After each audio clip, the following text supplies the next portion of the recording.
தமிழகம் முழுவதும் தேர்தல் விழிப்புணர்வு நிகழ்ச்சிகள் மற்றும் பறக்கும் படை சோதனைகள் நடைபெற்று வருகின்றன. இது குறித்த ஒரு செய்தி தொகுப்பை பார்க்கலாம்.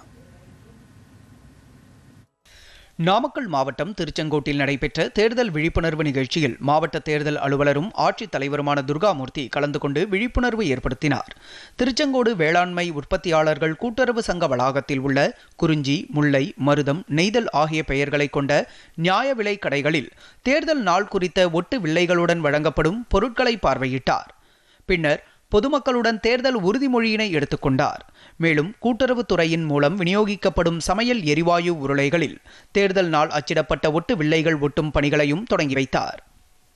சட்டமன்ற தேர்தலுக்கு பயன்படுத்தக்கூடிய மின்னணு வாக்குப்பதிவு எந்திரங்கள், கட்டுப்பாட்டு கருவிகள் மற்றும் விவிபேட் கருவிகள் திருவண்ணாமலையில் இருந்து மாவட்டத்தில் உள்ள திருவண்ணாமலை, செங்கம், கீழ்பெண்ணாத்தூர், கலசப்பாக்கம், ஆரணி, போலூர், வந்தவாசி, செய்யாறு ஆகிய சட்டமன்ற தொகுதிகளுக்கு அனைத்து அரசியல் கட்சியினர் முன்னிலையில் பாதுகாப்பாக வட்டாட்சியர் அலுவலகங்களுக்கு அனுப்பி வைக்கப்பட்டது. அங்குள்ள பாதுகாப்பு அறையில் சீல் வைக்கப்பட்டு கண்காணிப்பு கேமராக்கள் பொருத்தப்பட்டு 24 மணி நேரமும் கண்காணிக்கப்பட்டு வருகிறது. கள்ளக்குறிச்சி மாவட்ட மாற்றுத்திறனாளி நலத்துறையின் சார்பில் நடைபெற்ற விழிப்புணர்வு பேரணியை தண்டுவடம் பாதித்த மாற்றுத்திறனாளி கருணாகரன் தலைமையில் மாவட்ட ஆட்சியர் பிரசாந்த் கொடியசைத்து தொடங்கி வைத்தார்.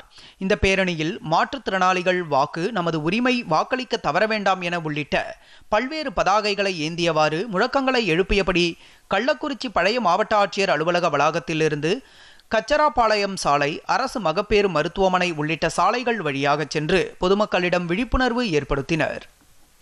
இதனிடையே ஈரோடு மாவட்டம் சத்தியமங்கலம் அருகே தேர்தல் பறக்கும் படையினர் நடத்திய வாகன தணிக்கையில் 51 லட்சம் ரூபாய் மதிப்புடைய 18 கிலோ வெள்ளி நகைகள் பறிமுதல் செய்யப்பட்டன. திம்பம் மலைப்பாதையில் வாகன தணிக்கை பறக்கும் படையினர் ஆய்வு மேற்கொண்ட போது அவ்வழியாக வந்த கேரள பதிவெண் கொண்ட காரை தடுத்து நிறுத்தி சோதனையிட்டனர்.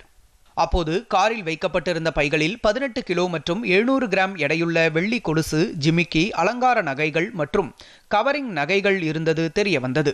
விசாரணையில் வெள்ளி நகைகள் கொண்டு செல்வதற்கான உரிய ஆவணம் இல்லாததால் நகைகளை பறிமுதல் செய்த பறக்கும் படையினர் பவானிசாகர் சட்டமன்ற தொகுதி தேர்தல் நடத்தும் அலுவலர் சுதாகரனிடம் ஒப்படைத்தனர். வேலூர் மாவட்ட மாநில எல்லைப் பகுதிகளில் உள்ள சோதனை சாவடிகளில் இரவு நேரங்களில் போக்கஸ் லைட்டுகள், டார்ச் லைட்டுகள் மற்றும் பிளிங்கர் லைட்டுகளை பயன்படுத்தி வாகனங்களை சோதனை செய்யுமாறு மாவட்ட தேர்தல் காவல் பார்வையாளர் ஏடிஜிபி கௌஸ்துப் சர்மா தெரிவித்தார். வேலூர் மாவட்டத்தின் மாநில எல்லைப்பகுதி காட்பாடி அருகே உள்ள காவல் சோதனை சாவடியை அவர் திடீரென பார்வையிட்டு ஆய்வு மேற்கொண்டார். பின்னர் அங்குள்ள கட்டுப்பாட்டு அறையில் சிசிடிவி கேமராக்கள் மற்றும் வாக்கி டாக்கிகள் சரியாக வேலை செய்கின்றனவா என ஆய்வு செய்தார். பணியில் உள்ள காவலர்களின் எண்ணிக்கை மற்றும் சுழற்சி முறை குறித்த விவரங்களை கேட்டறிந்து தகுந்த அறிவுரைகளையும் அவர் வழங்கினார்.